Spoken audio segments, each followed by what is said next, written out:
Hartlik goeiemôre, mag die Here die baie ryklik seën en sy wonderlike doel in die hart en lewe ook so bereik. Nou liewe vriende, wat 'n voorreg om in die natuur altyd die jou kleintjies te sien en hoe hulle reageer en hoe hulle doen.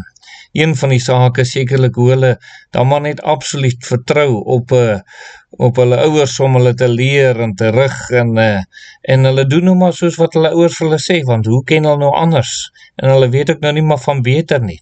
En nou ja, liewe vriende, en so is dit mooi om te sien net die algehele toewyding en oorgawe wat daar dan ook is, ook van die ouers se kant af, om te sorg vir hierdie kleintjies. Soms dalk tree hulle hard op, maar hulle doen dit terwille van en daardie kleintjies se lewe wat ook so beskerm moet word ook. So het dit ook gebeur, liewe vriende, met Elisa, as ons graag bietjie by hom vanoggend net wil stil staan, 'n besondere man in die Bybel. Hy het 'n dubbele seun begeer en hy het ook 'n dubbele seën ontvang. Hy het dubbel soveel wonderwerke gedoen as wat Elia gedoen het. En so kom dit ook daarop neer dat die Here hom op 'n besondere wyse ook om gebruik het. Maar wat was dit wat hierdie man so 'n besondere man geword het in die Here ook? Wel, eerstens, hy het hom algeheel oorgegee toe hy geroep is. Ons lees daarvan egter in 1 Konings 19 vers 20, daarop het hy die osse verlaat en agter Elia aangeloop en gesê, laat my tog my vader en my moeder soen, daarna sal ek u volg, en hy antwoord hom, gaan terug, want wat het ek aan jou gedoen?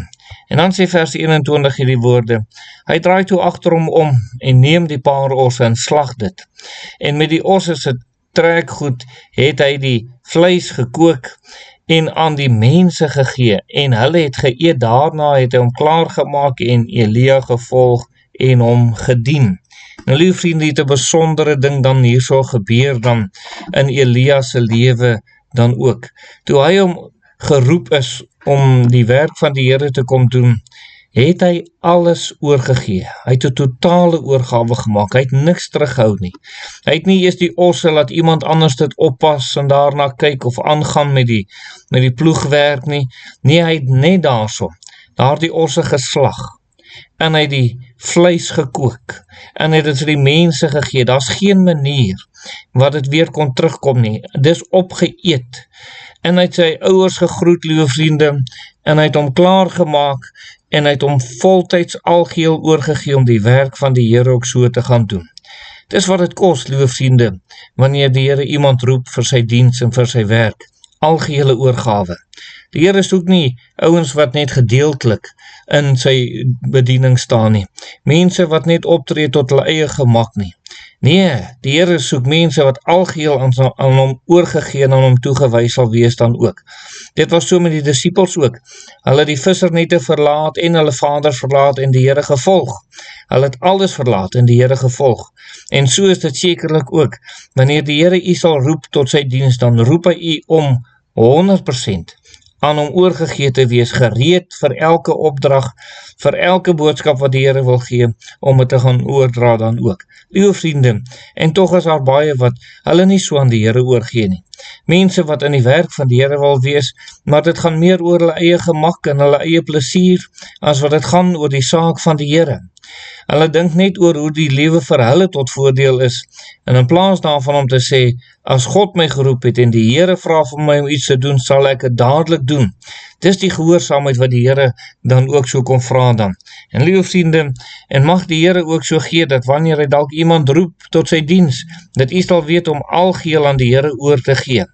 Dit help nie, ek wil in die bediening wees, halfhartig nie. Dit help nie, ek wil op die kerkraad wees, halfhartig nie. Of op die sondagskool, halfhartig nie. Ons moet algeheel aan die Here oorgegee wees, dat hy ons kan kom gebruik. Dan, liewe vriende, nog 'n saak wat gemaak het dat Elisa hierdie man van God geword het wat hy was, is hy het verlang na geestelike krag. Ons het dit nou gisteroggend ook gesien in 2 Konings 2 vers 9.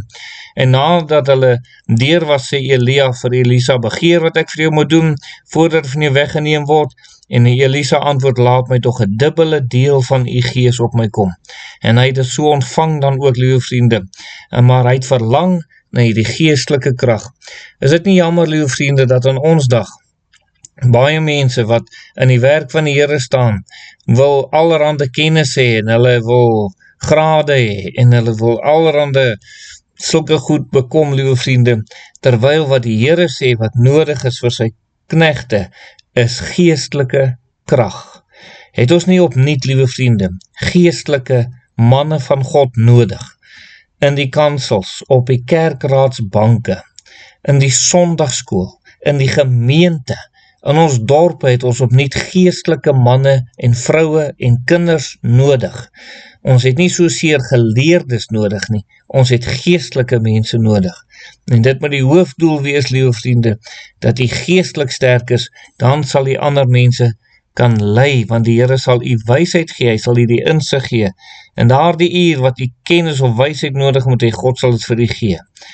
En mag die Here u help dat die heel eerste bo studie, bo enigiets anders u daarop sal rig om geestelike krag te hê. Mag die Here u help.